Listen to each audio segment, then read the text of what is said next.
Shri Venkateswara gold తాకట్టులో ఉన్న మీ బంగారాన్ని విడిపించి కొనబడును.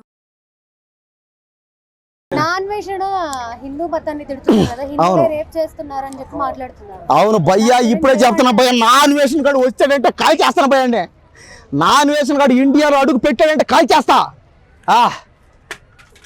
నాన్వేషణ గాడు బోడి గుండుగాడు, దేశ దిమ్మరి, గాలి గసై, పెళ్లి పెటాకులు ఏమీ లేవు, ఆడు మాట్లాడతాడు చూడండి.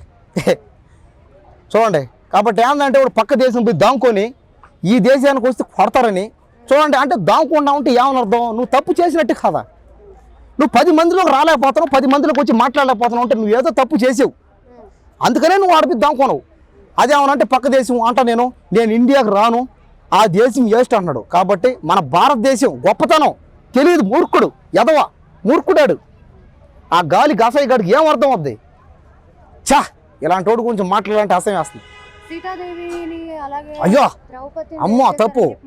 చూడండి ఎంత అన్యాయం, చూడండి సీతాదేవి ఎంత దారుణం, ద్రౌపది అబ్బా. చూడండి మన దేవుళ్ళని, దేవతల్ని, మన సంస్కృతిని, మన సాంప్రదాయాన్ని, మన పండగల్ని, మన సనాతన ధర్మాన్ని, హిందూ ధర్మాన్ని తక్కువ చేసి మాట్లాడాడు. సరే ఓకే, అదే ఇండియాకి రాను అంటున్నావు అంటే ఏమని అర్థం? నువ్వేదో తప్పు చేసావని అర్థం. నీకు దమ్ము ఉంటే, నువ్వు తప్పు చేయకపోతే నీకు ధైర్యం ఉంటే రా, 10 మందిలోకి రా, మాట్లాడుకుందాం, తేల్చుకుందాం. రాడు కాబట్టి అతను తప్పు చేశాడు కాబట్టి రాడు అతను. ఇంకోటి ఏంటంటే శివాజీ గారిని ఎన్ని మాట్లాడినాడు ఆ పెద్దయిన తాతయ్య, ఆ గరికపాటి తాతయ్య ఎంతోమంది మార్పులు రావాలని చెప్పి అని ఆయన కూడా అన్నాడు. కాబట్టి ఇదంతా కూడా తప్పే. ఆడు చేసేది తప్పు, ఆడు చేసే పనులన్నీ తప్పుడువే, తప్పుడు పనులు. రోజుకు ఒక అమ్మాయితో చేస్తాడు. అబ్బా ఎంత దారుణం అండి. 14 ఏళ్ల అమ్మాయితో కూడా ఉన్నానని చెప్పి చెప్తాడు. అబ్బా చూడండి ఎంత అన్యాయం. చూడండి 14 ఏళ్ళ చిన్న పాపను కూడా చెడిపేశాడా. నా దేశం ఏమైపోతుందండి? అలాంటి వాడు వచ్చాడంటే ఈ దేశం ఎలా ఉండాలా?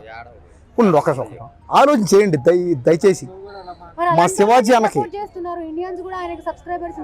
అదే అయ్యా చూడండి అయ్యా, అలాంటి వాడిని సపోర్ట్ చేయకండి. నేను నిన్నటి దాకా నాన్వేషణ పెద్ద ఫ్యాన్ నేను, కానీ నిన్నటి నుంచి వాడిని అన్ఫాలో చేసి అన్సబ్స్క్రైబ్ చేసా. దేనికి? నీ బిహేవియర్ బాగలే, నువ్వు మాట్లాడే మాట తీరు బాగలే, నీ పద్ధతి బాగలే, నీ ప్రవర్తన బాగలే. మారా రే, నాన్వేషణగా మారరా. ఏంద్రా మాట్లాడటం? చూడు నేను కూడా నేను రేనేసి ఆఖరికి చూడు. కాబట్టి శివాజీ అన్న మా పేదల పాలిట దేవుడు. శివాజీ గారు ఏమన్నాడండి తప్పైనా? అమ్మా షూటింగుల్లో బట్టలు ఇప్పుకోండి, బయట బట్టలు కప్పుకోండి అన్నాడు. అది కూడా తప్ప అండి? ఓకే కాబట్టి శివాజీ గారు ఏం చెప్పినా కూడా 10 మంది మంచి కోరుకునే అతను. సినిమా ఫీల్డ్గా ఒక పెద్ద ఆయన, 30 సంవత్సరాలుగా సినిమా ఇండస్ట్రీలో చేసి ఎన్నెన్నో క్యారెక్టర్లు, అన్నగా, తమ్ముడిగా, నాన్నగా, ఫ్రెండుగా, స్నేహితుడిగా, డైరెక్టర్గా, హీరోగా, విలన్గా, విలక్షణ నటుడిగా ఎన్నెన్నో క్యారెక్టర్ చేసాడు ఆయన. ఎవరి కోసం? మన కోసం. దయచేసి ఆయన చెప్పేదాన్న వినండి, మారండి. అది అవును మేడం, చూడండి ఎంత అన్యాయం అమ్మా. చూడండి అవును, దయచేసి చాలామంది అమ్మాయిలు నా బాడీ నా ఇష్టం ఉండరు. తప్పమ్మా, అది మారండి అమ్మా, తప్పమ్మా. ఈ భారతదేశంలో మన సంస్కృతి సాంప్రదాయాలు కాపాడండి అమ్మా, కాపాడండి. షాపింగ్ మాల్కి, పబ్లిక్ ప్లేసుల్లో అలా బట్టలు వేసుకో. చూడు మేడం, చూడండి ఆ మేడం కంటే మోడల్లా మీరు చెప్పండి. ఆమె కంటే నా గ్లామర్ మీరా? ఆమె కంటే యాక్టర్లా? అది కాదు మేడం, చెప్పండి మేడం 10 మంది. Okay sorry madam. కాబట్టి దయచేసి మా చుట్టుపక్కల యాంకర్లు, మా ఆర్టిస్టులను చూసి మీరు మారండి దయచేసి. మీరు అలా చేయడం తప్పే కదా. అంటే మీరు బట్టలు ఇప్పుకొని 10 మందిలో పోతామంటే ఆ 10 మంది వచ్చి మీ మీద పడి గీకిరా? మరి చూపించేవాడు ఉంటే చూసేవాడు తప్ప చెప్పండి? చూపించేవాడికి తప్పు. స్టాప్. చూపిడితే నువ్వు చేసిన తప్పు. నీకు బట్టలు కొన్న డబ్బులు లేవా? నువ్వు అంత పేదరిక పరిస్థితి అన్నావా? లేదుగా. అంటే డబ్బులు ఎక్కువైనా ప్రాబ్లమేనా? ఇప్పేస్తావట. స్టాప్. ఫైనల్గా నేను చెప్పేదలా ఒకటే, ఆడవాళ్ళు ఇప్పటికైనా దయచేసి శివాజీ గారు చెప్పి అనండి. మీ అమ్మ, మీ నాన్న మీ మీద ఎన్నెన్నో ఆశలు పెట్టుకుంటారు, కొంతమంది పరిస్థితి బాగా వాళ్ళందరూ ఏమంటారంటే బట్టలు ఇప్పేసుకోండి, ఏడదాకా వేసుకోండి, తప్పది.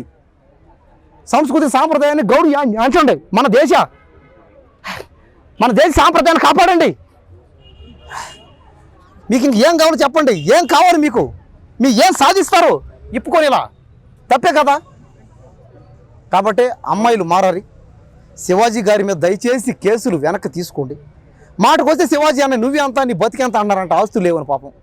ఆయనకి ఏదో మహా అయితే ఒక 50 కోట్లు ఎంత అంటది ఆస్తి. అదే 30 ఎకరాలు ఉంది. సినిమాలో సంపాదించాడు ఎంత అవుతా, మొత్తానికి 50 కోట్లు సంపాదించాడు. 30 ఎకరాల పొలం ఉందన్నాడు, వ్యవసాయం చేస్తాడు. చూడండి ఎంత మంచి మాట, చూడండి ఎంత మంచి మాట. కాబట్టి సినిమా ఫీల్డ్లో వద్దు మానేస్తా అంటాడు ఆయన. ఎందుకు ఇలాంటి ఇబ్బందులని? దయచేసి శివాజీ గారి మీద పెట్టిన కేసులని వెనక్కి తీసుకోండి.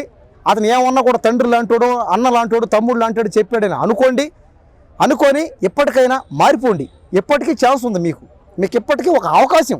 ఆ భగవంతుడు మీ అందరికీ మైండ్లు మారాలని, మీలో మంచి మార్పులు రావాలని నేను మనస్ఫూర్తిగా కోరుకున్నా. జై శివాజీ అన్న.